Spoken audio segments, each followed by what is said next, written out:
اساتذہ کرام اور سامعین حضرات، میں مختصر طور پر مولانا عبدالسلام صاحب کو مبارکباد دیتا ہوں کہ انہوں نے دارالفتہ کو قائم کیا ہے۔ یہ وقت کی ضرورت ہے دارالفتہ کا قیام اور دارالقضا کا قیام، وقت کی ضرورت ہے۔ آپ جو اپنے مسائل کو، عائلی مسائل کو، پرسنل لا شرعی مسائل کو جہاں لے کر جاتے ہیں وہاں رسوائی نہیں۔ آپ عدالتوں میں جاتے ہیں، پیسے بھی ضائع کرتے ہیں اور رسوائی بھی ملتی ہے، اور اللہ کے احکام اور رسول کی فرمان سے انحراف بھی کرتے ہیں، بے توجہی ہے۔ اس لیے ان علاقوں میں اس طرح کے دارالفتہ اور دارالقضا کا قیام بہت ضروری ہے، شرعی ہے، حکم ہے۔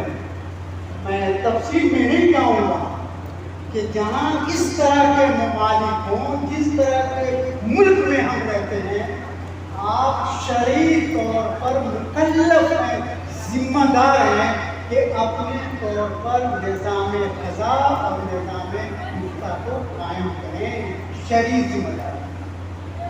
لیکن اس ذمہ داری کے ساتھ ایک بڑی ذمہ داری ہے، اگر صحیح مفتی کا انتخاب نہیں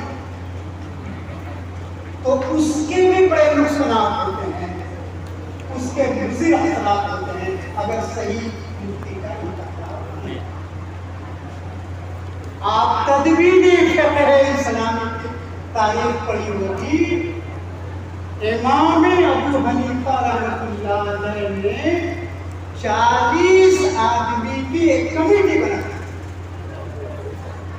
کہ جب کوئی نیا مسئلہ آتا تھا تو وہ مسئلہ اس کمیٹی میں پیش ہوتا تھا۔ 40 کمیٹی، اس میں 28 صاحب قضا تھے، یعنی قضا کے منصب پر فائز ہونے والے اشخاص تھے، اور 6 مفتی تھے۔ حضرت شاہ ولی اللہ نے، دیکھیے گا آپ لوگ، الانصاف میں ایک بڑی اچھی بات لکھی ہے، مفتیوں کے لیے رہنمائی کرنے والی بات۔ حضرت قاضی یوسف اور امام ظفر اور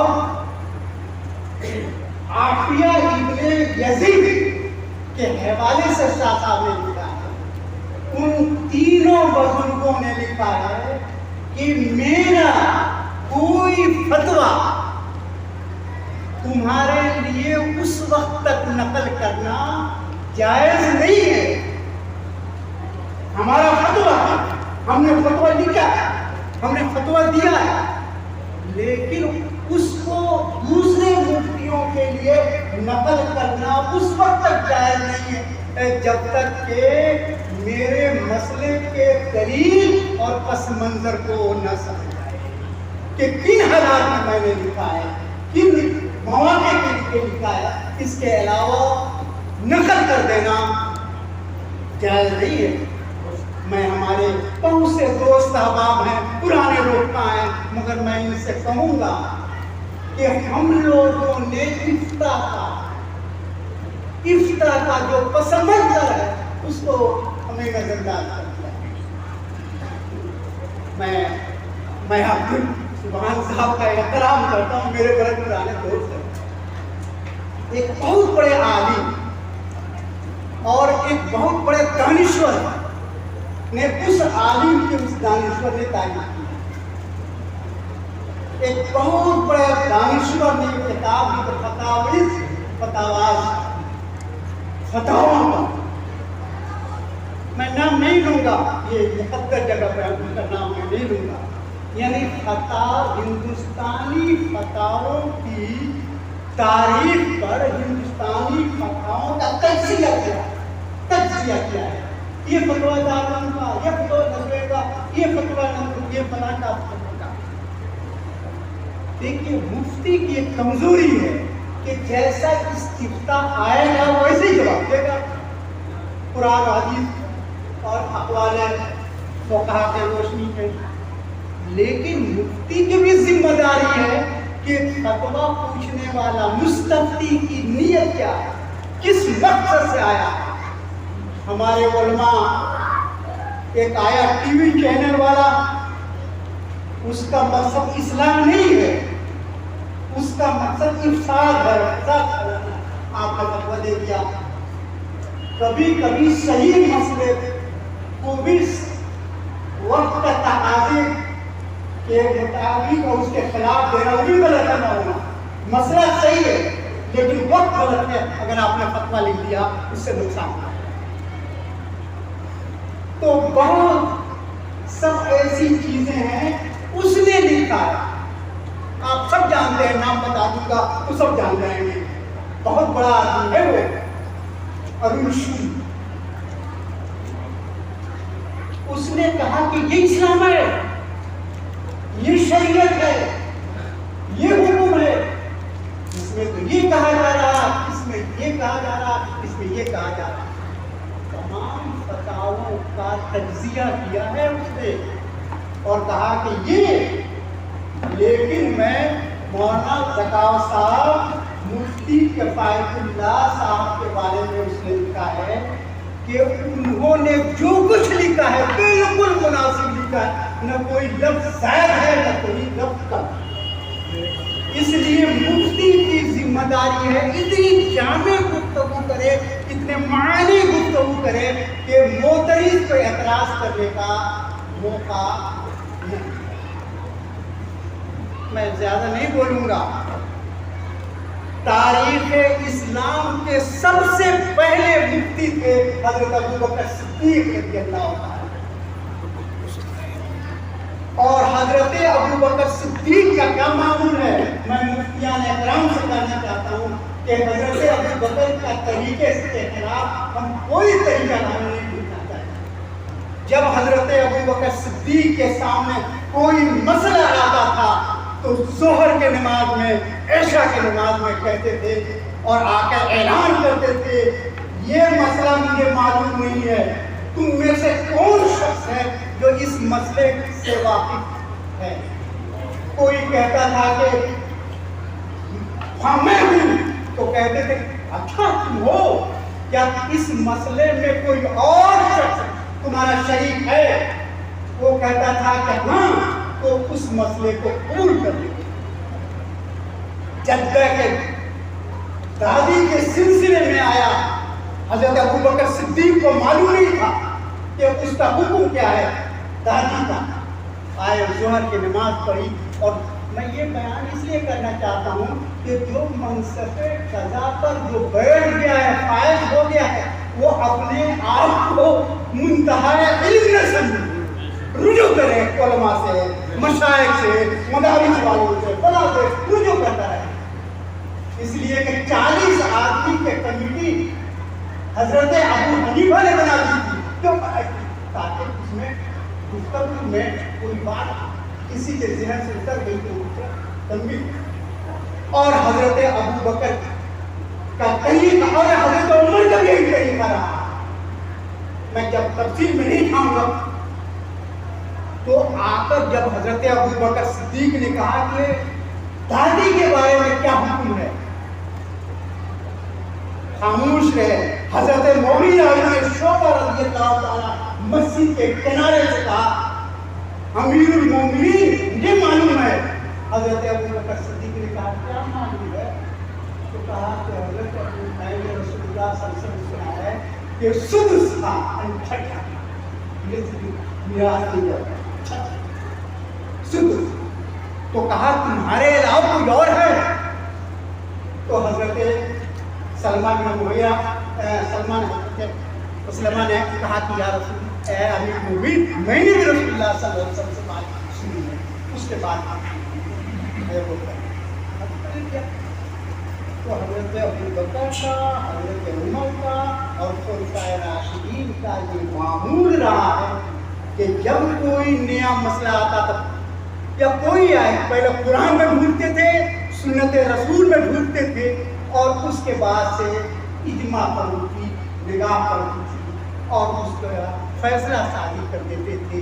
اس لیے اس وقت روئے زمین پر فقہ اسلامی جتنے لا ہیں دنیا میں جتنے لا رومن لا ہو، فلاں لا ہو، فقہ اسلامی کے متوازن کوئی لا نہ. شکریہ. بسم اللہ الرحمن الرحیم. نحمده ونصلی علی رسوله الکریم. اما بعد. ماشاءاللہ دارالفتہ کے متعلق جو باتیں ضروری تھی وہ آپ حضرات نے سماعت فرمائی. میں نے سنی اکابر مفتیان کرام سے اور علماء کرام سے. یقیناً ضرورت ہے کیونکہ قرآن حدیث پاک میں ہے طلب العلم فریضۃ علی کل مسلم. ہر مسلمان پر علم حاصل کرنا ضروری ہے. اس علم کا مطلب کیا ہے؟ جو جس لائن میں جو کام کر رہا ہے اس کا علم حاصل کرنا ضروری ہے. عبادات کا علم ہے، لیکن جو کاروبار کر رہا ہے اس کاروبار کے بارے میں اس کو علم حاصل کرنا ضروری ہے کہ میرا کاروبار صحیح ہے یا نہیں. تو اس کاروبار کے صحیح اور غلط ہونے کے سلسلے میں اور ایسے ہی حلال ہے یا حرام ہے اس کے سلسلے میں اس کو معلومات ہونی ضروری ہے. اور یہ فرض عین ہے، ہر مسلمان کے لیے فرض عین ہے کہ جو کام کر رہا ہے وہ صحیح اور غلط میں امتیاز کر رہا ہے کہ نہیں، حلال اور حرام میں تمیز کر رہا ہے یا نہیں کر رہا ہے. اور جیسے جیسے زمانہ آگے بڑھتا جا رہا ہے، کاروبار کی شکلیں بڑھتی جا رہی ہیں، نئی چیزیں سامنے آ رہی ہیں، تو نئے مسائل بھی سامنے آ رہے ہیں. اس لیے ہر ایک کے لیے ضروری ہے کہ وہ کاروبار کی لائن سے معلومات کرے کہ میرے لیے صحیح راستہ کیا ہے اور غلط راستہ کیا ہے، کس سے مجھے بچنا ہے، کس سے نہیں بچنا ہے، کون سے کرنا ہے. تو اس لیے ہر زمانے میں ضروریات آتی رہتی ہیں اور آگے اور بڑھتی رہیں گی. تو ضرور تھا یہ اقدام جو حضرت مولانا عبد الصمد صاحب دامت برکاتہم نے شروع فرمایا ہے اس علاقے میں خاص طور پر. اور مفتی محمد علی صاحب ماشاءاللہ یہ ہمارے مدرسہ حسین بخش سے انہوں نے تمرین حاصل کی ہے ابتدا کے سلسلے میں. اور یہ تو اللہ کا بڑا کرم ہے کہ مدرسہ حسین بخش کا فیض ہے دلی کی چاروں طرف ماشاءاللہ. ادھر اس لائن میں جائیں تو مفتی گلزار صاحب وہ وہیں سے پڑھے ہیں، ان کا فیض ہمارا ہے. اس طرف جائیں تو مفتی عارف صاحب ماشاءاللہ بہت زبردست کام کر رہے ہیں اس طرح رہنے سے اور ان کی ضروریات کا آپ نے خیال رکھا ہے. اللہ تعالیٰ نظر بس سے بچائے. اور دوسری بات مفتی صاحب نے بھی بیان فرمایا بھائی نیت صحیح ہونی چاہیے. نیت کیا ہونی چاہیے؟ جب نیت ہماری صحیح ہوگی انشاءاللہ وہ بڑا ثواب ملے گا. اللہ تعالیٰ ہمیں توفیق نصیب فرمائے اور اس دارالفتہ کو قبول فرمائے اور یہاں سے صحیح راستہ اور صحیح رہنمائی اللہ تعالیٰ فرمائے. اسلام کی بنیاد 5 چیزوں پر ہے.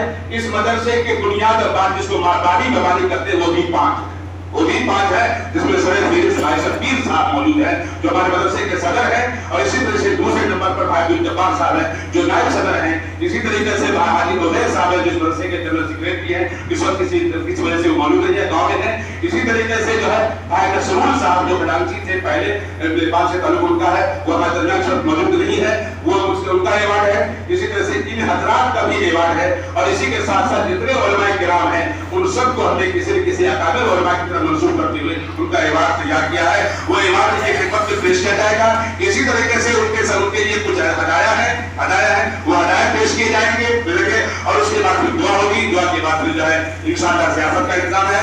ضیافت کے لیے آپ تمام حضرات شامل ہیں، چاہے ہمارے سامنے سامعین ہو، حاضرین ہو یا مہمانان کرام ہو، وہ سب ضیافت میں شامل ہیں.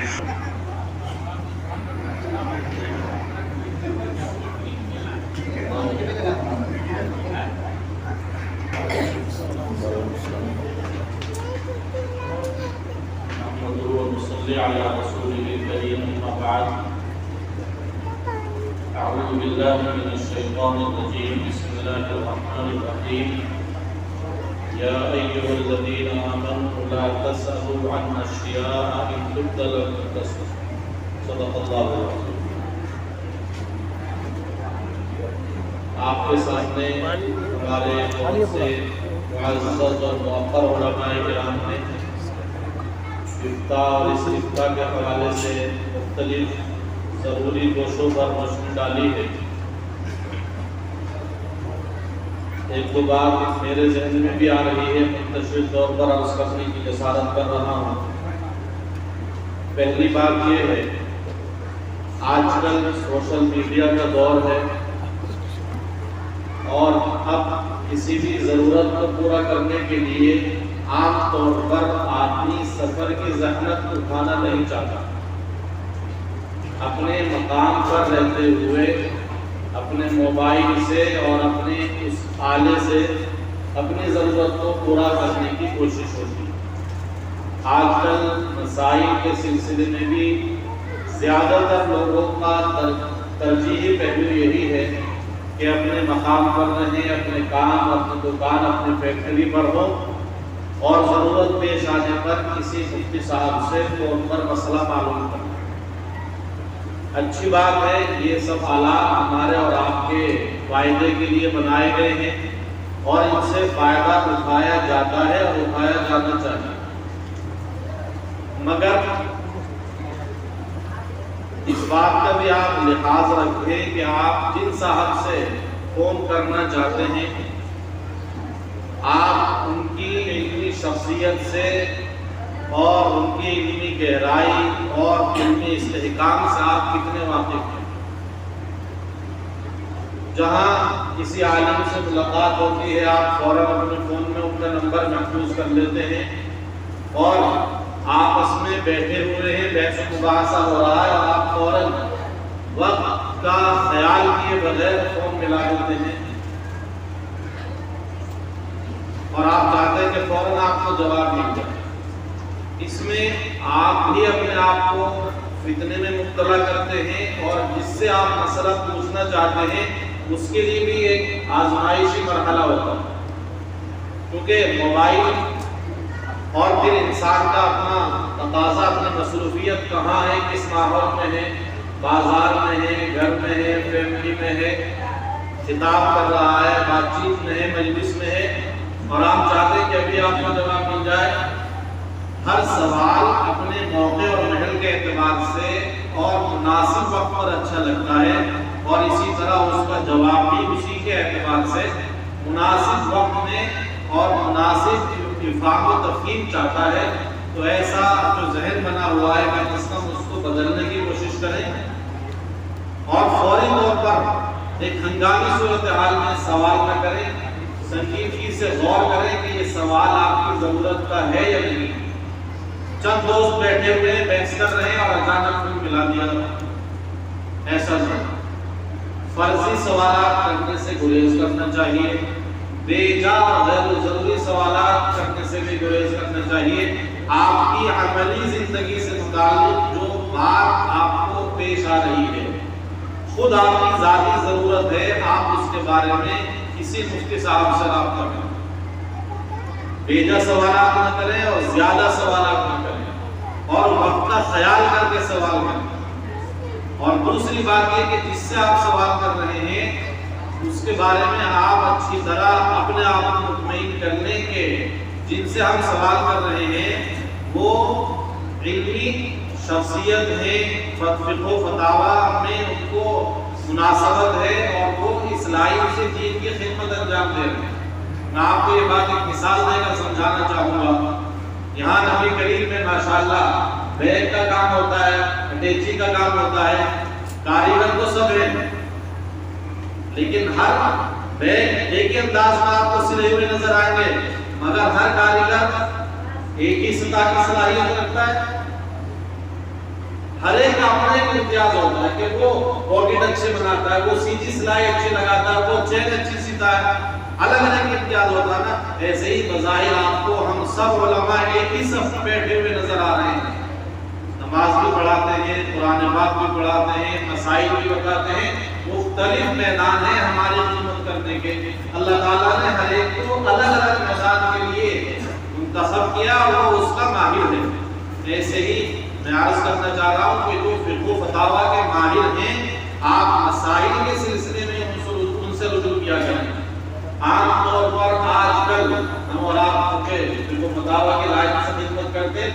میں آتا ہے جو ہم نے کسی سے پوچھا تھا تو انہوں نے یہ بتایا، اب آپ یہ پوچھیں وہ کون صاحب تھے تو جواب نہیں ہوتا کہ وہ کون صاحب تھے جنہوں نے آپ کو یہ بتایا ہے۔ اور ایک غلطی اور ہمارے دیندار بھائیوں سے ہو رہی ہے، جو جماعت کی محنت کرنے والے ہمارے ساتھی ہیں جن کو مسجدوں کا ذمہ دار بنایا جاتا ہے، حلقے کا ذمہ دار بنایا جاتا ہے اور چند ہزار کو ان کے حوالے کر کے ان کو امیر کا نام دے کر کے تربیت کے لیے حوالے کیا جاتا ہے، لوگ ان سے مسائل معلوم کرتے ہیں۔ کیا انہوں نے مسائل کا کورس کیا ہوتا ہے؟ آپ دنیا میں ہر چیز ایکسپرٹ سے معلوم کرنا چاہتے ہیں، آپ کان والے کو نہیں دکھاتے اور کان ہاتھ والے کو نہیں دکھانا چاہتے، لیکن مسائل کے سلسلے میں آپ کتنے بے ہوش کہنے چاہیے کہ آپ کو شریعت کا اس کی نزاکتوں کا احساس نہیں ہے۔ آپ امیر صاحب سے بھی مسائل پوچھتے ہیں، امیر صاحب کا کام نہ مسائل بتانے کا ہے اور نہ آپ کی ذمہ داری ہے، نہ آپ مکلف ہے کہ آپ اس مسائل پوچھیں۔ بس آپ اس بات پر پابند ہیں کہ اہل علم سے مسئلہ پوچھیں۔ ہاں جو ان کی خدمت کا میدان ہے آپ ضرور ان کے ساتھ دیں، ان کا تعاون کریں اور ان سے تربیت لیں، ان سے وہ دین سیکھیں کہ وہ سکھا رہے ہیں، لیکن وہ مسائل بتانے کے اہل نہیں ہوتے۔ حدیث پاک کی روشنی میں عرض کرنے کی رسالت کروں گا، قیامت کی علامتوں میں سے ایک علامت یہ ہے کہ لوگ ایسے آدمی سے مسئلہ معلوم کریں گے جس کے پاس شریعت کا علم نہیں ہے اور وہ نہ جاننے کے باوجود لوگوں کو مسائل بتائے گا۔ حدیث کا آخری لفظ ہے فضلت و امن، خود بھی گیا اور دوسروں کو بھی لے کر دوں گا، خود تو ڈوبے ہیں صنم، تم کو بھی لے ڈوبے، کیونکہ انہوں نے مسائل کا کورس نہیں کیا ہوگا۔ وہ دینی تربیت اور دینی ماحول میں آپ کو ترغیب دینے کی اہلیت ضرور رکھتے ہیں، تو یہ آپ کی بھی ذمہ داری ہے کہ آپ مسائل اہل علم سے اور خصوصاً اہل فقہ اور فقہ و فتاویٰ اپنی خدمت انجام دینے والے لوگوں سے معلوم کریں۔ آخری بات عرض کر رہا ہوں، ابھی ہمارے مولانا عطاء الرحمن صاحب نے جس بات کی طرف اشارہ کیا تھا، میں بھی اپنے تجربے کی روشنی میں حضرت والا عرض کروں گا اور مفتی محمد علی حسن صاحب سے بھی درخواست کروں گا کہ فتاویٰ لکھنے کے لیے ایک خاص زبان چاہیے ہوتی ہے۔ ایسا نہیں کہ مضمون کو جتنا چاہے پھیلا دیا جائے، بلکہ کمال یہ ہے کہ جتنا آپ اختصار کے ساتھ میں جواب دیں وہ زیادہ اچھا ہوگا۔ اور ہمارے مفتی اعظم ہند حضرت مفتی کفایت اللہ صاحب نور اللہ مقدم کے فتاویٰ کا یہی امتیاز ہے اور یہی ان کی خصوصیت ہے۔ ہمارے علماء دیوبند کے طبقے میں اس بات پر تقریباً اتفاق ہے کہ جتنی جامعیت اور جتنا اختصار مفتی اعظم حضرت مفتی کفایت اللہ صاحب کے فتاویٰ میں ہے اس سے زیادہ کسی اور کے فتاویٰ میں محفوظ نہیں رکھا گیا۔ دارالعلوم دیوبند میں تدریس افتاء کے سال میں ہمارے استاد محترم نے اپنی زبان سے خود ایک بات تو یہی بتائی تھی جو میں عرض کر رہا ہوں کہ ہمارے علماء دیوبند کے فتاویٰ میں سب سے زیادہ زبان کے لحاظ سے چست اور اختصار مفتی صاحب کا فتاویٰ میں۔ مدرسہ میڈیا میں جب میرا تقرر ہوا اور وہاں اہل علم بھی بیٹھے تھے اور دوسرے حضرات بھی، تو مجھ سے یہ سوال کیا گیا مفتی صاحب کے فتاویٰ کی خصوصیات کیا ہے، ذرا اس پر روشنی ڈالیے گا۔ تو کیونکہ ہمارے استاد محترم نے وہاں ہماری رہنمائی اور تربیت کی تھی، جو بات ذہن میں تھی تو ہم نے وہی بات ان کے سامنے رکھی اور ابھی آپ کے سامنے ہمارے اور آپ کے بزرگ اور صحیح فرمایا استاد الاساتذہ اور دہلی کی تعلیم پر ایک اتھارٹی اور صنعت کی حیثیت رکھتے ہیں حضرت مولانا عطاء الرحمن صاحب۔ تو ہمیں اور آپ کو اردو فتاویٰ سے جس طرح استفادہ کرتے ہیں اور ہمیں اردو ہی میں فتاویٰ لکھنے ہوتے ہیں یہاں، تو مفتی صاحب کے فتاویٰ کو ہر حال میں آپ اپنے مطالعے میں رکھیں اور زبان میں جتنا اختصار آپ لا سکتے ہو مفتی صاحب کے فتاویٰ کا مطالعہ کریں۔ اور ایک بات اسی سے جڑی ہوئی یہ ہے کہ مفتی صاحب نور اللہ مقدم نے فتاویٰ کی خدمت دہلی شہر میں رہ کر انجام دی ہے۔ ہمارے دوسرے علماء دیوبند کے فتاویٰ وہ اپنے ماحول اور اپنے علاقے کی ضروریات اور تقاضوں کے اعتبار سے ہیں۔ دہلی کی نوعیت ہمیشہ سے ممتاز اور الگ رہی ہے، یہاں معاملات اور کاروباری مسائل الگ قسم کے رہتے ہیں۔ مفتی صاحب کے فتاویٰ اس سلسلے میں بھی بہت متنازع ہیں، اس لیے نئے مسائل کے سلسلے میں، معاملات کے سلسلے میں، سیاسیات کے سلسلے میں بھی ہمیں مفتی صاحب کے فتاوا کو اپنے لیے مشعل راہ بنانا پڑے گا۔ آخری بات دارالفضا کے تعلق سے بھی بار بار اٹھ رہی ہے، تو الحمدللہ پہلے سے مسلم پرسنل لا بورڈ کا دارالفضا وہ کھلا بیٹھا ہاؤس میں جاری ہے۔ حضرت مفتی قاسم محمد کامل صاحب دارالفضا کو اس کی خدمات انجام دے رہے ہیں، اور اب الحمدللہ ثم الحمدللہ جمعیت علماء ہند کا جو سلسلہ ہے بات شریعہ ہند، اس کی ذمہ داری بھی اختر کے کاندھوں پر ہے اور آپ حضرات کے اہتمام کے نتیجے میں ہے۔ اللہ کا شکر ہے کہ ہم نے دہلی میں 4 حصوں میں اس کے خدمات کا سلسلہ شروع کیا ہے۔ یہاں کے رہنے والے جو حضرات ہیں پرانی دہلی کے اور نبی کریم کے، ان کے لیے آپ کے قریب بلدی ماران میں جمعیت بلڈنگ کا قاسم جان کا وہ سلسلہ جاری ہے۔ آپ وہاں سے جو فائدہ اٹھائیے، اور دہلی میں مختلف مقامات پر جمنا بار میں، مدرسہ باب العلوم میں، اسی طرح باہری دہلی مغربی دہلی میں سلطان پوری جامع مسجد، پوری جامع مسجد میں، اور اوکھلا میں وہاں پر 4 مینار مسجد ابوالفضل میں یہ سلسلہ چل رہا ہے۔ آپ حضرات افطار اور قضا دونوں سے فائدہ اٹھائیں۔ اللہ تعالی ہم سب کو قبول فرمائے، اور جو یہ سلسلہ یہاں مولانا سبحان صاحب کی نگرانی میں شروع ہو رہا ہے، مفتی محمد علی حسن صاحب اس کے ذمہ دار ہیں۔ اللہ تعالیٰ اس کو بافیض فرمائے، قدم قدم پر فتنوں سے حفاظت فرمائے، آمین وآخر دعوانا الحمدللہ رب العالمین۔ میں چاہتا ہوں اور میری خواہش ہے کہ میں وہ بات آپ کے سامنے رکھوں۔ دہلی میں الحمدللہ بڑے باصلاحیت علماء یعنی کرام، خاص طور سے جو نئی جنریشن کے لوگ ہیں الحمدللہ وہ یہاں دہلی میں رہتے ہیں۔ میری دلی تمنا ہے کہ ان کی صلاحیتوں سے فائدہ اٹھایا جائے، ان کی صلاحیتوں کو یکجا کیا جائے۔ خاص طور سے یہ جو آج کی مجلس ہے، میں اسی مناسبت سے ہی ہم اس کو مستحکم کرنے کی بات کرتے ہیں۔ میرے ذہن میں ہے کہ ایک سلسلہ محاضرات اصول اقدار ہوتا تھا، وہ استنباط مسائل نوٹ کرنا۔ سلسلہ محاضرات اصول اقدار ہوتا تھا، وہ استنباط مسائل، یہ محاضرات کے عنوانات ہوں گے، اور اس میں مختلف قسم کے ہمارے مفتیان کرام ہیں، مفتی ذکاوت صاحب بھی ہیں، زبیر صاحب بھی ہیں، عبدالواحد صاحب اور مولانا عبدالرحمان صاحب، ایسے پختہ علم مفتی صاحب، زبیر صاحب، سبھی لوگوں کو ہم انشاءاللہ اس میں موقع دیں گے، اور اس کا پروگرام مختلف جگہوں پر ہوگا۔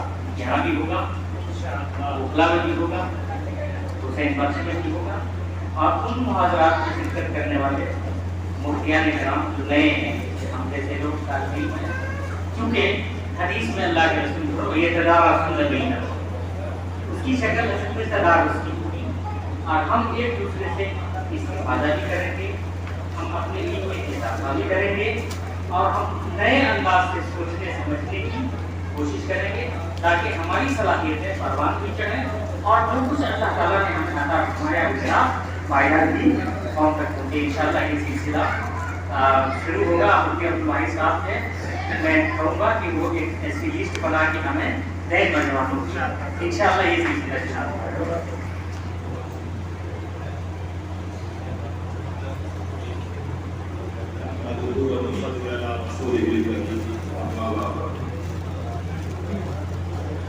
مدرسہ اسلامیہ تعمیر و قرآن کے زیر انتظام دارالفضا کے قیام کی مناسبت سے یہ مجلس منعقد کی گئی، جس میں جمعیت اوپن اسکولنگ کے قیام کی بات کی آئی، اور دارالفضا کے تعلق سے ہمارے معزز اہداف میں متعدد پہلوؤں سے بہت ہی جامع اور بہت ہی مفصل اور ضرورت کے مطابق گفتگو کی۔ وقت کا لحاظ کرتے ہوئے میں دارالفضا کے تعلق سے اور دیگر پہلوؤں پر کچھ کہنا نہیں چاہتا، میں 2 باتیں کہہ کر کے اپنی بات مکمل کر لیتا ہوں۔ مولانا عبدالسبحان صاحب نے جس والہانہ انداز میں اور اس اپنائیت کے اور اس جذباتیت کے ساتھ دارالعلوم دیوبند کی بات کہی اور دارالعلوم دیوبند کے حوالے سے انہوں نے اپنے تعلق اور جذبات کا اظہار کیا. اس کے لیے الفاظ نہیں لائے جا سکتے. میں اتنا کہہ سکتا ہوں کہ یہ شہر جہاں پر آپ موجود ہیں، اس شہر کے خمیر میں اللہ تبارک و تعالیٰ نے مرکزیت رکھی. جب سے یہ شہر آباد ہوا اس کو مرکزیت ملی اور اللہ نے ایسی اس کے اندر خصوصیت رکھی ہے کہ اس شہر سے جو بھی کام ہوتا ہے اسے مرکزیت ملتی ہے. ایک طویل زمانے تک یہ شہر افتاء اور قضاء کا مرکز رہا اور یہاں افتاء اور قضاء کے بڑے بڑے کام انجام پائے. مسلم حکمرانوں کے زمانے میں مسلمانوں کی ہدایت، ان کی رہنمائی کے لیے اور مفتیان کرام تاکہ اس کے مطابق فتویٰ دیں، اس کے لیے فتاویٰ مرتب کیے گئے. فتاویٰ داتا خانیہ اسی سرزمین پر تیار کیا گیا جو آج ہمارے درمیان میں موجود ہے اور 22 یا 23 جلدوں میں. اور اسی طریقے سے فتاویٰ عالمگیری، جس کو فتاویٰ عالمگیریہ کہتے ہیں، وہ بھی اسی سرزمین پر تیار کیا گیا. اور اس کے علاوہ ایک بات میں اور بتاؤں آپ کو، مغل شہنشاہوں میں سب سے آخری بادشاہ بہادر شاہ ظفر، ان کے بیٹے تھے مرزا فخر الدین، جو مرزا فخرو کے نام سے مشہور تھے، متدین تھے. مرزا فخرو کو دینی خدمات سے بڑا لگا. چنانچہ جب جامع مسجد کی سیڑھیوں پر عیسائی مبلغین نے علل اعلان سوالات کرنے شروع کر دیے اور ایک لمبا سلسلہ شروع ہو گیا، تو مرزا فخرو نے ہی مولانا رحمت اللہ کیرانی سے رابطہ کیا اور حضرت مولانا رحمت اللہ صاحب کیرانی علیہ الرحمہ نے ان سوالات کے جو جوابات لکھے جو ازالت الشکوک کے نام سے منظر عام پر آ چکے ہیں اور دارالعلوم دیوبند نے اس کو شائع کیا. تو ابتدا میں مرزا فخرو نے ہی وہ سوالات مرتب کر کے مولانا رحمت اللہ صاحب کے پاس بھیجے تھے. تو مرزا فخرو کا بھی اس میں بڑا حصہ ہے. اور ایک بات جو آگرہ کا مشہور مناظرہ ہے حضرت مولانا رحمت اللہ صاحب اور پادری ننگر کا، اس مناظرے کی رودات البحث الشریف کے نام سے مرزا فخرو نے خود اپنے خرچ سے تباہ کرائی تھی، جس کے ذریعے دارالعلوم دیوبند کے خطبہ. تو میرے کہنے کا حاصل یہ، مجھے مغل خاندان کے خدمات پر وقت نہیں ڈالنا. میں کہتا ہوں یہ سرزمین مسلمانوں کی رشد و ہدایت کے لیے اور قضاء و افتاء کی خدمات کے لیے ہمیشہ سے مرکز کی حیثیت رکھتی. خاندان ولی اللہ کی خدمات ہمارے مابین کی ہماری خوش نصیبی ہے کہ خاندان ولی اللہ کے بارے میں بہت گہرا علم رکھنے والے اور اس کی جامع شخصیت موجود ہے. خاندان ولی اللہ کی خدمات کیا ہے؟ اسی سرزمین پر وہ فتویٰ مسرت ولی اللہ سے دیا گیا جس فتوے کے نتیجے میں انگریزی حکومت نرس گئی اور پھر اس نے مسلمانوں سے جو انتقام لیا، جو خون کی ندیاں بہائیں اور ان مسندوں کو اجاڑا، ان علمی گلشنوں کو برباد کیا. ہزاروں مدارس، دارالفتاء، دارالقضاء، جو بھی مسند اس وقت لگی ہوئی تھی، تمام کو تہوبالا کر دیا، مٹا دیا. اسی مسند ولی اللہ سے فیض یافتگان نے جا کر کے پھر دیوبند میں سلسلہ شروع کیا اور دیوبند سے اس کی کرنیں پورے عالم میں پھیلی. آج دیوبند نے کیا دیا؟ آپ دارالعلوم دیوبند کے فیض کی صورت میں پورے بر صغیر میں جو ادارے پھیلے ہوئے ان کو شمار مت کیجیے. جو کتابیں مارکیٹ میں کتب خانوں میں انبار لگی ہوئی ہیں آپ ان کو مت گنیے. آپ کے سامنے جو شخصیات علماء کی صورت میں، مفتیان کی صورت میں موجود ہیں، آپ انہیں مت دیکھیے.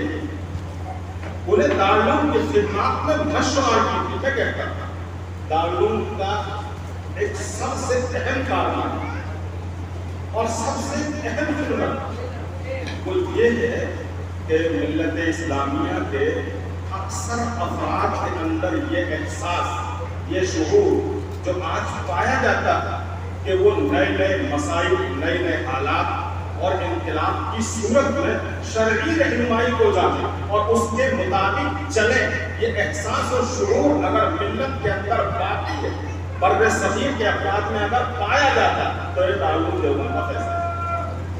اور یہ اتنی بڑی بات ہے جو سب پر بھاری ہے۔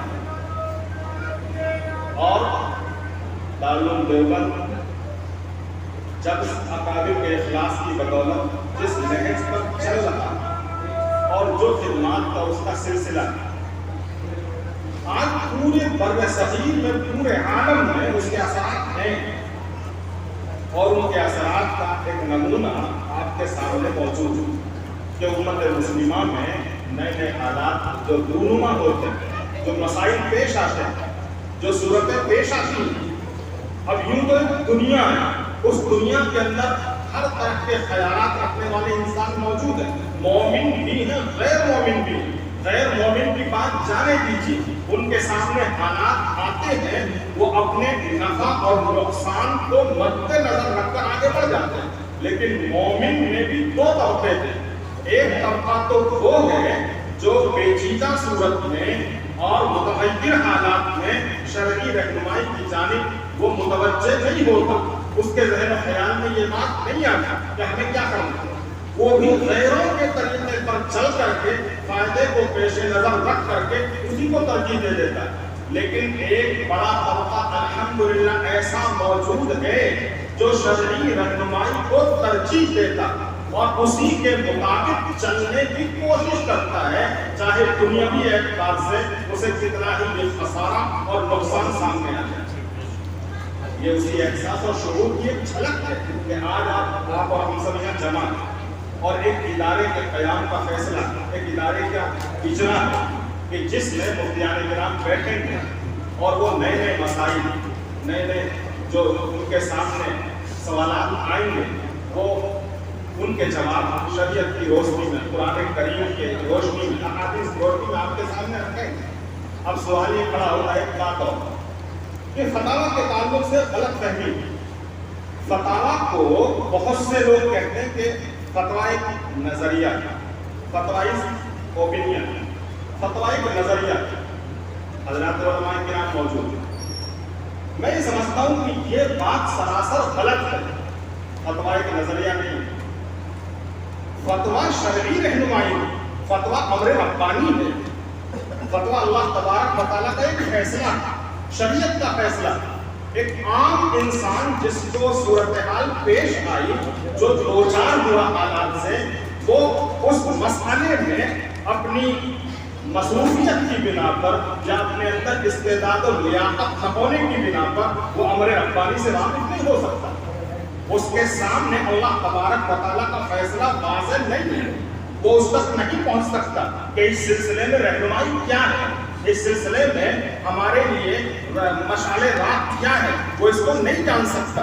اس لیے وہ ماہرین سے، علماء کرام سے، مفتیان سے رابطہ کرتا ہے، اور مفتیان کرام اس کو اپنا نظریہ یا علماء کرام کا نظریہ یا علماء کرام کی اپنی رائے نہیں بتلاتا، بلکہ قرآن کریم اور احادیث شریفہ کی روشنی میں اسے جو وہ بتلاتے ہیں وہ ایک شرعی راہ ہے۔ اس کو آپ ایک نظریہ کیسے کہہ سکتے ہیں؟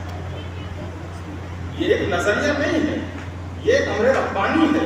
تو اس اعتبار سے آپ کے ہاں جو یہ ادارہ قائم ہو رہا ہے، اس کی بڑی اہمیت ہے، اور اس کی اہمیت آپ اسی وقت جان سکتے ہیں جب آپ کے اندر احساس ہو، آپ کے اندر یہ شعور ہو کہ ہمیں اپنی زندگی کے اندر ہر موڑ پر ترجیح صرف شرعیت کو دینی ہے اور شریعت کے مطابق ہی چلنا، دنیاوی نفع اور نقصان کو نظر انداز کرتے ہیں۔ ایک مفتی جو آپ کو مسئلہ بتلاتا ہے، وہ اپنے نفع نقصان کو نہیں سوچتا، وہ آپ کی ناراضگی اور آپ کی خوشدلی کا خیال نہیں کرتا، اس کے سامنے صرف اللہ کا حکم ہوتا، اسی کو پیش نظر رکھ کے وہ آپ کو مسئلہ بتلا دیتا ہے۔ لہذا آپ کا اس مفتی سے بدظن ہو جانا، اس مفتی سے دور ہو جانا، اس مفتی کو برا بھلا کہنا سراسر غلط ہے۔ لیکن میں اپنے احباب سے بھی ایک بات کہوں گا، اس بات کو پیغام کے طور پر رکھا جائے، پیغام کے طور پر مانا جائے۔ آج کے اس دور میں حضرات علماء کرام سے، دینی اداروں سے اور مفتیان نظام سے اور دارالافتاء سے عوام کو دور کرنے کی بہت کوششیں جاری ہیں۔ عوام کا علماء کرام سے، مفتیان کرام سے اعتماد ہٹا دینے اور فتوے کو ایک مضحکہ خیز چیز بنا دینے کی جتنی کوششیں میڈیا کے اندر اور دیگر طریقے پر ہو رہی ہیں، وہ کوئی آپ کے سامنے پوشیدہ اور خفیہ نہیں ہے، سب واقع ہے۔ تو ایسی صورت میں جب فتوے کی اہمیت ہٹا دینے کے لیے کوششیں کی جا رہی ہیں، فتوے سے اعتماد کو ختم کر دینے کے لیے تحریکیں چل رہی ہیں، اور باقاعدہ پلاننگ کے تحت میڈیا نے ایک رخ اپنا رکھا کہ مفتیان کرام سے عوام کو کاٹ دیا جائے، فتوے سے عوام کے اعتماد کو ختم کر دیا جائے، دینی اداروں سے عوام کو دور کر دیا جائے، نفرت بٹھا دی جائے، اعتماد کو متزلزل کر دیا جائے۔ ایسی صورت میں ہماری ذمہ داری ڈبل ہو جاتی ہے۔ جن کو ہم سے دور کیا جا رہا ہے، کوششیں کی جا رہی ہیں، ہمیں اپنے اخلاق، اپنا طریقہ کار اور اپنے آرام اور راحت کو ترک کر کے اس بات کو مد نظر رکھنا ہوگا کہ ہمارے کسی انداز سے، ہمارے کسی طریقے سے، ہمارے کسی بات سے ہمارے اپنے ہم سے دور ہو۔ جو ہمارے اپنے، جو سوال ہمارے پاس پوچھنے کے لیے آیا، یقیناً کچھ اہمیت تو اس کے دل میں ہماری ہو۔ جو ہمارے پاس مسئلہ معلوم کرنے آیا، جو ہمارے پاس ایک مسئلے کو لے کر کے آیا، یقیناً کوئی نہ کوئی اہمیت، کوئی نہ کوئی اس کے اندر عظمت کا حصہ، عظمت کی کوئی نہ کوئی کرن اس کے دل میں ہوگی، کچھ تو وہ سمجھتا ہوگا۔ تو اپنے کسی طریقے سے، اپنے کسی انداز سے، اپنے کسی طرز سے ہم ایسے اس کا سبب نہ بن جائے، اس کی دوری کا، اس کی نفرت کا، اس کو اپنے آپ سے کاٹنے کا، فتوے سے اعتماد کو ہٹا دینے کا، فتوے کو مضحکہ خیز بنا دینے کا ہم سبب نہ بن جائیں۔ یہ ذمہ داری ہماری ہے اور ہمیں اس پر غور کرنا ہوگا۔ یہ دو تین باتیں جو میں نے آپ حضرات کے سامنے رکھی، اس میں سے عوام کے لیے بھی باتیں اور اس میں سے ہمارے احباب کے لیے بھی باتیں، اس مختصر وقت میں یہی ایک پیغام ہے۔ اللہ تبارک و تعالیٰ سے دعا فرمائیں، اللہ تعالیٰ ہم کی توفیق عطا فرمائے۔ حضرت علماء کرام اور مفتیان کرام کی خطابت کا دور قریباً مکمل ہوا۔ اب جو ہے دعا ہونی ہے، لیکن دعا سے پہلے یہ چند ہمارے پروگرام جو آپ کے سامنے میں اس وقت آپ کی آنکھیں دیکھ رہی ہیں، اس کا آپ نظارہ کر رہے ہیں۔ بہرحال دعا سے دعا چونکہ بزرگی کو شخصیت کراتی ہے، وہ بزرگ کو میں نے چھپا رکھا ہے، انشاءاللہ آپ کے سامنے میں قریب جو ہے۔ اب اس سے پہلے چونکہ ڈاکٹر صاحب کا قیام ہے، یہ حضرات تو مہمان ہیں، ان کے بڑی رہنمائی کے ساتھ ہم کام کو انجام دیں گے اور آگے بڑھائیں گے، یہ کام آگے بڑھے گا۔ لیکن جو اصل میں ذمہ دار ہیں، جو اس کام کو مکمل طور پر دیکھیں گے، ہم کو ان کو بھی دیکھنا ہے، ان کی زیارت کرنی ہے اور میں حضرات کی دعائیں بھی ان کو ملی۔ معزز علماء کرام اور ہم سب کے دل و دل، اور اگر میں یہ کہوں کہ اس علاقے کے امیر شریعت، نقیب امارت شریعہ بہار اڑیسہ جھارکھنڈ حضرت مولانا عبدالسبحان صاحب قاسمی دامت برکاتہم العالیہ، جو اس ادارے کے پورے رواں اور بانی بھی ہیں، اور آپ کی سرپرستی میں صرف یہی ادارہ نہیں بلکہ بہت سارے ادارے کی بھی آپ سرپرست ہیں۔ آپ کی محبت اور شفقت میں یہاں پر حاضری ہوئی ہے، اور آج جس عنوان کا مولانا محترم نے تذکرہ کیا ہے، اس سلسلے میں جو کلیدی خطاب ہونا ہے، وہ کلیدی خطاب یہاں پر جو اسٹیج پر تشریف فرما معزز علماء کرام ہیں، وہ حضرات فرمائیں گے، خاص طور سے حضرت مولانا مفتی عطاء الرحمان صاحب قاسمی دامت برکاتہ العالیہ اور اسلامک اکیڈمی انڈیا کے چیف قاضی حضرت مولانا مفتی احمد نادر القاسمی صاحب دامت برکاتہ العالیہ جو یہاں اوپر تشریف رکھتے ہیں، ان حضرات کا آپ کے سامنے خطاب ہونا ہے۔ ہم تو ان لوگوں میں ہیں جو ان کی باتوں کو سن کر کے اور اپنی زندگی میں کچھ حاصل کرنے کی کوشش کرتے ہیں، کیونکہ ابھی ہم لوگ جو ہے وہ طالب علم ہیں اور ان حضرات کی جو حیثیت ہے وہ معین کی ہے، لہٰذا ہم بڑوں سے جو سیکھتے ہیں اور خود جو ہے کیا کہتے ہیں اس پر عمل کرنے کی کوشش کرتے ہیں۔ آج اس علاقے کے اندر جو دارالافتاء کا قیام ہو رہا ہے، جس کی ابتدائی تقریب میں ہم لوگ یہاں پر موجود ہیں، یہ ہم سب کے لیے بڑی سعادت کی بات ہے۔ اور اسی درمیان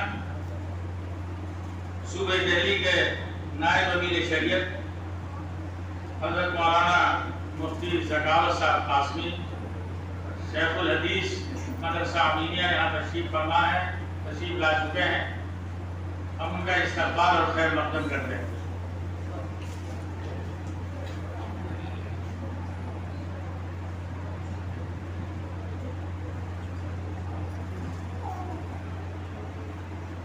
میں حضرت مفتی صاحب کا استقبال اور خیر مقدم کے بعد میں اپنی بات کو آگے بڑھاتا ہوں کہ آپ سب آج جو دارالافتاء کا قیام ہو رہا ہے، اس کے قیام میں آپ سب جو ہے شریک ہیں، اور آنے والے وقت میں جب بھی کوئی مؤرخ تاریخ لکھے گا اور نبی کریم کا تذکرہ ہوگا تو ظاہر سی بات ہے کہ دارالافتاء کا بھی تذکرہ کیا جائے گا۔ اس کے تذکرے میں آپ وجہ طور پر فخر کے ساتھ اس بات کو بیان کر سکتے ہیں کہ ہم ان لوگوں میں شامل ہیں جو دارالافتاء کے قیام میں پہلے روز جو ہے شریک ہیں۔ یہ بڑی سعادت کی بات ہے۔ دارالافتاء کا جو قیام یہاں پر عمل میں آ رہا ہے، آخر اس کے اغراض و مقاصد کیا ہیں؟ تو آپ یہ سمجھ لیں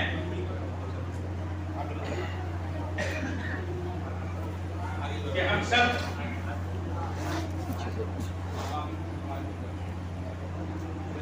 پیچھے سے کیمرہ چالو ہے، پیچھے سے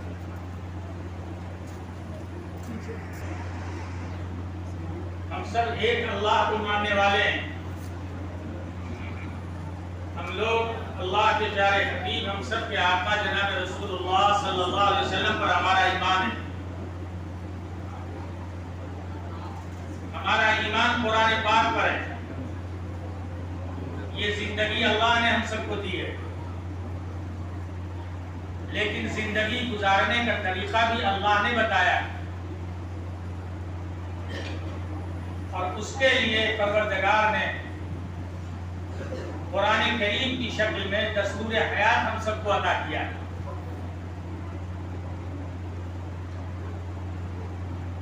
اور اسی دستور حیات کی روشنی میں ہم سب کو زندگی گزارنی۔ قرآن پاک میں اللہ رب العزت نے ارشاد فرمایا، یا ایھا الذین آمنوا اطیعوا اللہ واطیعوا الرسول واولی الامر منکم فإن تنازعتم فی شیء فردوہ الی اللہ والرسول۔ یا ایمان والو، اللہ اور اس کے رسول کی اطاعت کرو، اور جب بھی تمہارے سامنے کسی طرح کی کوئی پریشانی ہو یا مسائل پیش آئے، ظاہر ہے کہ ہم لوگ ایک گھریلو زندگی کے اندر رہتے ہیں، پھر گھر کے بعد جو ہے وہ پڑوسیوں کا معاملہ آتا ہے، اور اس طریقے سے آگے بڑھتے ہوئے جب آپ جائیں گے تو سماج اور معاشرہ تشکیل پاتا ہے. ظاہر ہے کہ جب ہم سماج اور معاشرے کے اندر ہوں گے تو بہت سارے مسائل ہمارے سامنے آئیں گے، لیکن ان تمام تر مسئلوں کا حل آخر کیا ہے؟ تو اس کے لیے اللہ رب العزت نے قرآن پاک نازل کی. ہمارے آقا جناب رسول اللہ صلی اللہ علیہ وسلم کی پوری زندگی آپ کے سامنے اور اس کے تابع ہم لوگوں کو بنایا گیا کہ جب بھی کسی طرح کی کوئی بات پیش آتی ہے، خواہ وہ انفرادی زندگی میں ہو یا اجتماعی زندگی میں ہو، ایسی صورت میں اگر ہمارا ایمان اللہ پر، اللہ کے رسول پر ہے، قرآن پر ہے، آخرت کے دن پر اور قیامت کے دن پر ہے، اور پھر اس کے بعد اس زندگی کے بعد آنے والی زندگی کے اوپر ہے جس کا ہم سب کو حساب دینا ہے، تو ان لوگوں کو چاہیے کہ وہ اپنے مسائل کا حل قرآن اور حدیث کے اندر جو ہے وہ تلاش کریں. ظاہر سی بات ہے کہ قرآن اور حدیث کے لیے ایسا نہیں ہے کہ ہر آدمی جو ہے وہ قرآن جو برکت کے لیے آپ نے گھر میں رکھ رکھا ہے اس کو اٹھایا، کھولا اور وہاں آپ نے جو ہے اس مسئلے کا حل ڈھونڈ لیا. ایسا ممکن نہیں ہے، بلکہ اس کے لیے آپ کو ان کے علماء کے پاس، ان کے فقہا کے پاس، ان کے جاننے والوں کے پاس، ان کے ایکسپرٹ کے پاس آپ کو جانا پڑے گا. آپ کو اپنے مسائل ان کے سامنے پیش کرنا پڑے گا. ایک مسئلے کی میں وضاحت کرنا چاہتا ہوں، ایک بات آپ کے سامنے بیان کرنا چاہتا ہوں. یہاں علماء بیٹھے ہیں جن کی سرپرستی میں ان کے قدموں میں رکھتے ہوئے، اور میں مولانا عبدالسبحان صاحب قاسمی کو مبارکباد دیتا ہوں کہ مولانا آپ نے جو یہ قدم اٹھایا ہے یہ بہت ہی مبارک ہے اور وقت کی ضرورت بھی ہے. آج آپ دیکھیے کہ لوگ اپنے مسئلے جو ہے فون پہ پوچھتے ہیں، لیکن کیا فون کے اوپر آپ اپنے مسئلے، سارے مسئلے کو پوچھ سکتے ہیں؟ بھائی نماز کا مسئلہ آپ پوچھ سکتے ہیں، روزے کا مسئلہ آپ پوچھ سکتے ہیں، حج کا مسئلہ پوچھ سکتے ہیں، کچھ حد تک زکات کے بارے میں موٹی موٹی باتیں معلوم کر سکتے ہیں.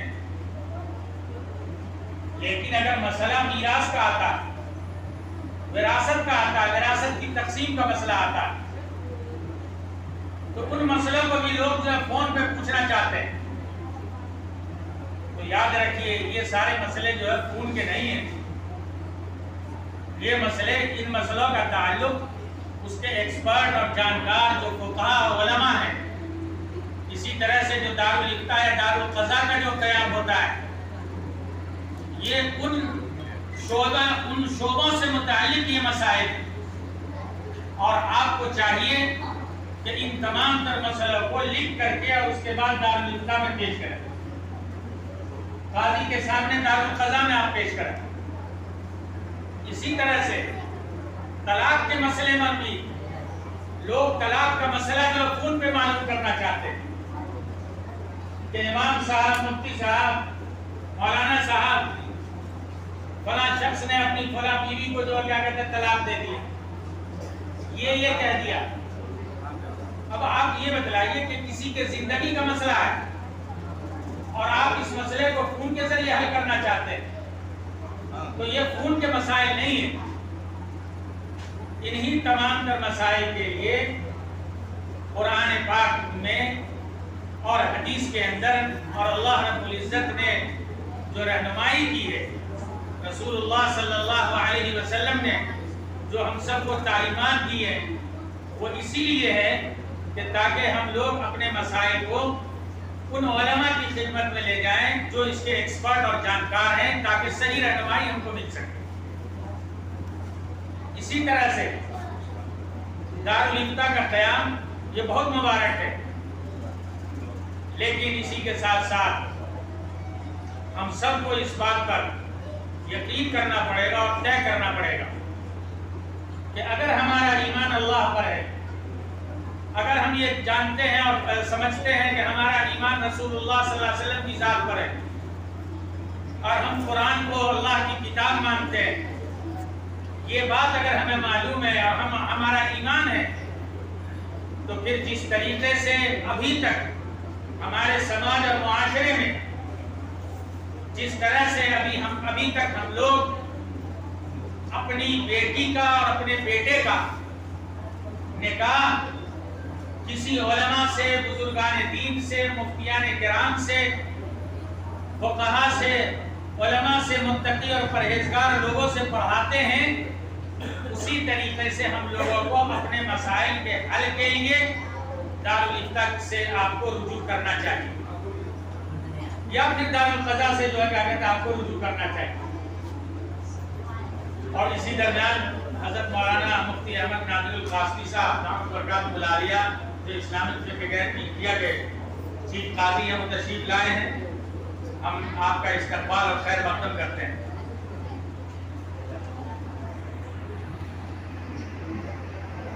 تو حضرت مولانا عبدالسبحان صاحب بہت زیادہ مصروف ہیں، لیکن مولانا سے میں آخری بات یہ کہنا چاہتا ہوں کہ دارالفتہ کا قیام یہ وقت کی ضرورت ہے، اور اس علاقے میں خاص طور سے، لیکن جمعہ کے خطبے میں خاص طور سے اس چیز کو بیان کیا جائے اور لوگوں کو اس کے بارے میں بتلایا جائے کہ آپ اپنی انفرادی زندگی ہو یا گھریلو زندگی ہو یا اجتماعی زندگی کے تمام تر معاملات ہو، ہم سب کے لیے یہ ضروری ہے کہ نہ تو ہم کورٹ کچہری کی جانب رخ کریں، نہ ہی پولیس تھانے کی جانب جائیں، اور نہ ہی کسی بھی ایسے لوگوں کے جو کیا کہتے ہیں حوالے ہو جائیں جو ہمارے مسائل سے واقف نہیں ہوں، بلکہ ہماری ذمہ داری بنتی ہے کہ ہم لوگ دارالفتہ سے جو ہے رجوع کریں اور یہاں آ کر کے اپنے مسائل کو حل کریں۔